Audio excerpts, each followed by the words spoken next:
always like, get over slavery. Okay, get over 9/11. Let's just get some factoids out the way. Slavery went on for about 246 years, not 400. If you want to get technical, slavery only lasted in the United States for about 89 years. Slavery ended 156 years ago. This coming September, it'll be 20 years since 9/11. You seem young, so I'm guessing you were either too young to remember 9/11 or you weren't born yet. I was 14 when I watched people jump to their deaths and the towers collapse. 9/11 didn't just happen to the people who died, it happened to all of us. And using 9/11 in a joke is just not. And it's not so much get over slavery, it's stop using an event you never experienced as a crutch. And if you feel like you're suffering from generational trauma, then go see a therapist before you damage the next generation. It's not oppression when you shackle your own feet, and no one's holding you back when the key is in your hands. I can't get to the door if I'm holding onto the wall, and I can't take the wall with me. When people say get over slavery, this is what they mean. Guys, I'm telling you, man, a star is born. A star is born, because this lady right here, she makes her arguments so succinctly, and I guess she has to do that on TikTok. But it's arguing about slavery. I've made this argument before, and this is something I really do feel strongly about this. And this is also why I don't necessarily like the idea of Black History Month. It's because typically during times like that, the only thing that they want Black folks to focus on is slavery, right? The only thing they want people to focus on is all the bad things that happened in the past, okay? And when you're stuck on what happened in the past, you can't move forward in the future. You know, it's like trying to heal a broken bone, right? When a bone breaks, the body heals that bone. But a lot of these people just want to stay broken, okay? And it's up to you to heal that pain, right? It's up to you to heal the past. It's not up to anybody else. Nobody else should have to walk on eggshells or watch how they carry themselves or treat you with kid gloves because you have a broken bone that you need to heal. It's like these people don't want those bones to heal. They just want it to stay broken so they can whine and complain all day about how the bone is broken, right? In my opinion, in 2021, there is nothing holding Black people back from doing whatever they want to do, right? Achieving whatever they want to achieve in life, as long as you work hard and you work smart, period. But that's not the narrative that's coming from the Democrats. That's not the narrative coming from the left, right? They don't want you to think that you can do what you want to do and achieve what you want to achieve, because otherwise you wouldn't be dependent on them. And if you're not dependent on them, then they can't get your vote. So they want to come out there and tell you that, oh man, you know, the white man did this, the white man did that, white supremacy this, white supremacy that, slavery, 400 years of slavery, which again is really a lie and an over exaggeration. They always want to talk about slavery and the white man, but they never want to talk about the Black man, right? The Black African man, also the Arab man too, that helped put Black people in slavery in the first place and sold them to the white man, okay? They always want to leave out that part, but they always want to focus on this concept of how slavery is the worst thing in the world and how we have to continue to talk about it and talk about it and talk about it, when at the end of the day, I think that's part of what really holds people back.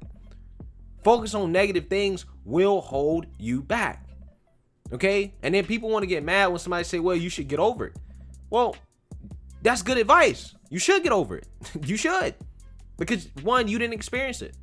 And people trying to use an experience that nobody has went through to try to justify some type of privilege or revolutionary change, again, for something that nobody's ever been through, I think is disingenuous. And I think it's disrespectful to the people that actually went through it.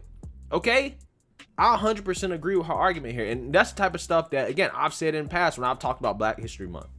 There's also another video that she put out that I think, again, addresses another thing.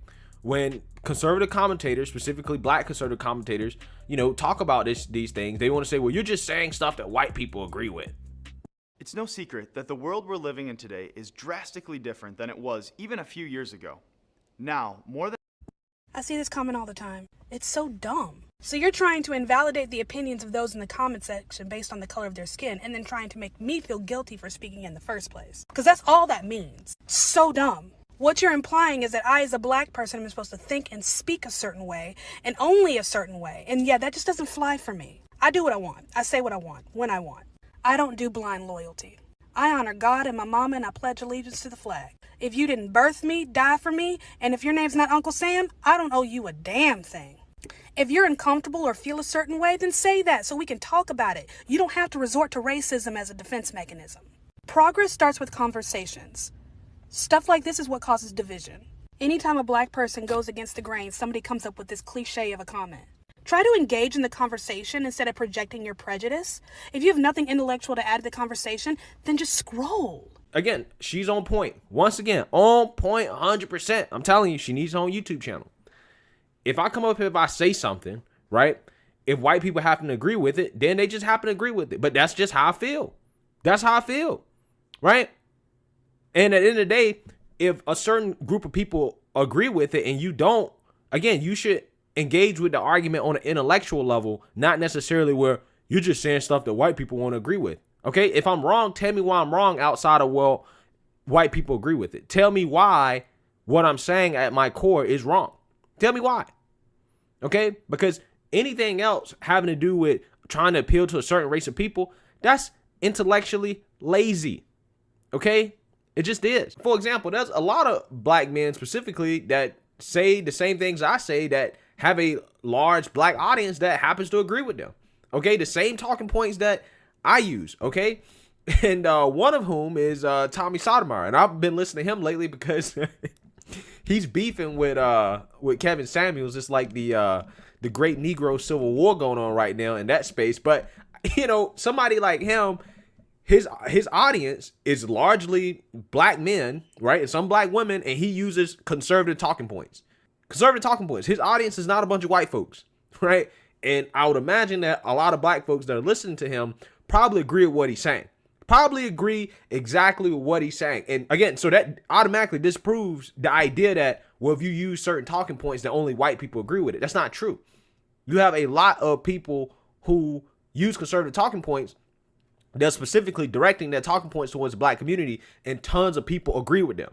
And it's just one of those things where you're perpetuating this stereotype that black people have to think a certain way, that we have to do things a certain way. And if we don't think a certain way or say certain things or carry ourselves in a certain way, then we're less black. Okay? As if black people can't have diverse opinions. Why is that? Why is it that, okay, white people are allowed to be conservative, they're allowed to be liberal, and nobody ever questions their whiteness solely based off their political affiliation? You never see it happen. You never see it happen. I've never seen a conservative that happens to be white go to a liberal that happens to be white and say, you're liberal, therefore you're less white. Right? I've never heard it before. I've never heard it. But I always hear the same talking point about, well, if you're black and you happen to be conservative, then you know what? Hey, you're less black because of your political affiliation. I hear that all the time, aka Tim Scott. Matter of fact, this only applies to black people. Asians can be liberal, conservative, and it's fine. Hispanics can be liberal and conservative. It's fine, right? There's a large conservative Hispanic voting bloc, and everybody says, well, that's just normal. That's just how Hispanics are, right? Joe Biden said it, right? Hispanics are not a monolith. Black people are monoliths, right? Hispanics are more politically diverse, and everybody just accepts that as fact, right? It's just what it is. But again, if a black person thinks outside of the box, right, then for whatever reason, you're seen as less black. You're seen as some type of anomaly. You're perpetuating the idea that black people can only think a certain way, and it has to be the way that the white liberal thinks that black people should think, or else they're less black, as if they control what is black and what is not, right? Everybody wants to talk about a cookout when you letting the white man control who's invited to the cookout, right? Is it really a black cookout at that point? I don't think so. And I love to see more people calling it out, call it for what it is. And these videos are popping up all over the place, guys. It really is. A lot of people are seeing through the fake liberal narrative on race. They're seeing through it, and they're calling it out for what it is. It's just covert racism. That's all it is. That's all it is. So let me know what you guys think. Make sure you like, comment, and subscribe. Most importantly, share a black conservative perspective. Peace.